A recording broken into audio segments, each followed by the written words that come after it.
বিসমিল্লাহির রহমানির রহিম। ভাবছেন কি? ভাবছেন এইখানে কি বসবে? No preposition, by preposition, with preposition, in preposition, কোনটি হবে?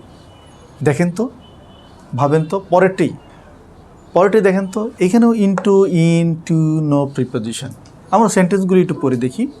The walls of our house have been painted dash green. এখানে ভাবছেন যে এখানে একটা উইথ বসিয়ে দিই, ইন বসিয়ে দিই বা বাই বসিয়ে দিই। অর্থটা কীরকম হয়?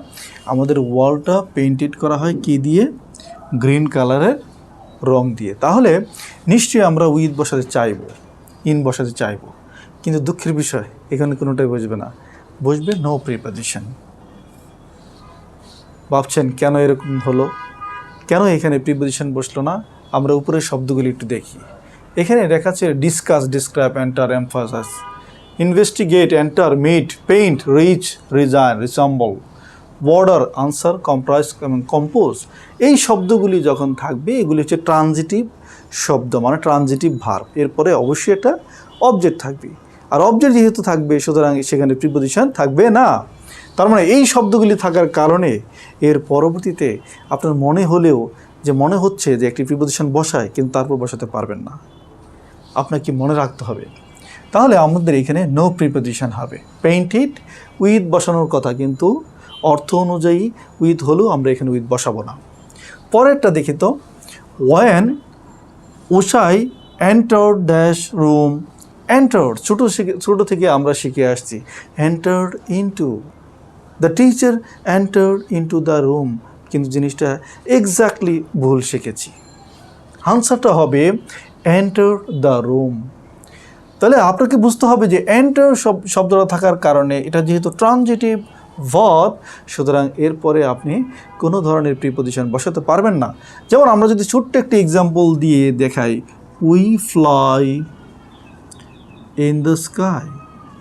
এখানে দেখেন আমরা কিউরি কাকেউরি দিয়ে প্রশ্ন করলে উত্তর নেই, সুতরাং এখানে ইনট্রানজিটিভ ভার্বের পরে একটা প্রিপোজিশন বসাতে হচ্ছে। কিন্তু এই বাক্যে এইখানে কিন্তু আপনাকে প্রিপোজিশন বসাতে পারবেন না। যেমন আমরা যদি এটা লিখি we eat rice, we eat rice, এটা কিন্তু ট্রানজিটিভ ভার্ব। আমরা কি খাই? ভাত খাই। তার মানে এখানে আমরা প্রিপোজিশন বসাতে পারবো না। ঠিক এরকম এন্টার্ড এরপরে হবে নো প্রিপোজিশন। পরেরটা দেখি, প্লিজ ডিসকাস। আমরা সবাই ভুল করি, এটা ভুল করাটাই স্বাভাবিক। আমরা বলি ডিসকাস অ্যাবাউট দ্য ম্যাটার।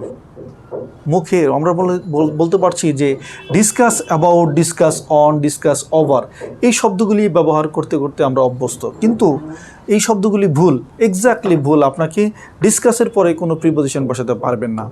তাহলে কী হবে? Discuss, please discuss, please discuss the necessity of arriving early. এটা 24তম বিসিএসে, এটা 41তম, এটা 44তম বিসিএস। তার মানে বিসিএসে এই কোশ্চেনটা বারবার আসছে, কারণ আমরা এই জায়গায় ভুল করি। পরের এক্সাম্পলটা একটু খেয়াল করি, 4 নম্বরটা is most important. You have to answer you dash your misconduct. তাহলে এখানে কি হবে? আমরা উপরে কিন্তু একটি শব্দ লিখেছি আনসার, একটি শব্দ। আনসার অর্থ কি? প্রশ্নের উত্তর দেওয়া। কোনো কিছুর উত্তর দেওয়া অর্থে যদি আনসার হয় তখন কোনো প্রিপোজিশন বসবে না। কিন্তু যদি জবাবদিহিতা বোঝানো হয় তাহলে কিন্তু আপনাকে একটা প্রিপোজিশন বসাতে হবে। এখানে দেখেন তো, you have to answer dash your misconduct. আপনার ভুলের জন্য আপনাকে কি করতে হবে? জবাবদিহি করতে হবে। সুতরাং এখানে একটা প্রিপোজিশন বসাতে হবে। তাহলে আমরা কি বসাবো? এখানে কি ইন বসাবো, নো প্রিপোজিশন বসাবো, উইথ বসাবো, না অফ বসাবো? আনসার হবে অফ। তাহলে আনসার অফ, আনসারের সাথে অফ হচ্ছে কখন? যখন আমরা দেখব কি দেখব? যখন দেখব মিসকন্ডাক্ট, মানে হচ্ছে কোনো কিছু জবাবদিহিতা বোঝানো হবে, তখন বুঝবে অফ। পরেরটাতে আমরা আসি, দে এন্টার্ড। আমরা জানি একটু আগে দেখেছি এন্টার্ডে কি বৈচিত্র্য রকম রূপ। এন্টার কিন্তু আমরা দেখেছি একটু আগে যে এন্টারের পরে কোনো প্রিপোজিশন বসে না, কিন্তু এন্টার দ্বারা যদি আপনি কোনো চুক্তিতে এগ্রিমেন্ট বোঝানো হয় তখন কিন্তু এন্টারের পরে একটি প্রিপোজিশন বসবে। দেখেন, they enter dash agreement finally enter into.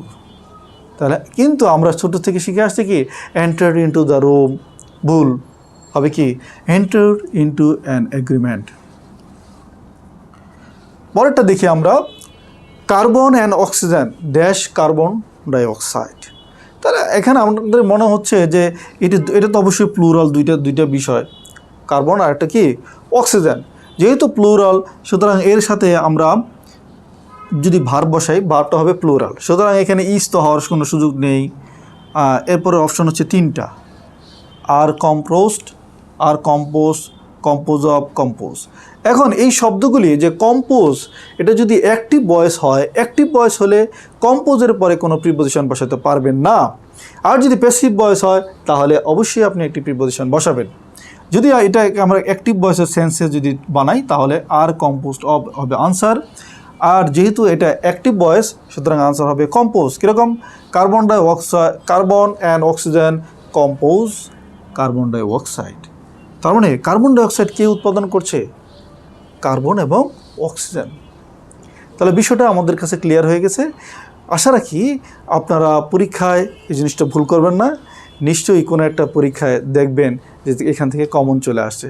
সবাই ভালো থাকবেন। আসসালামু আলাইকুম।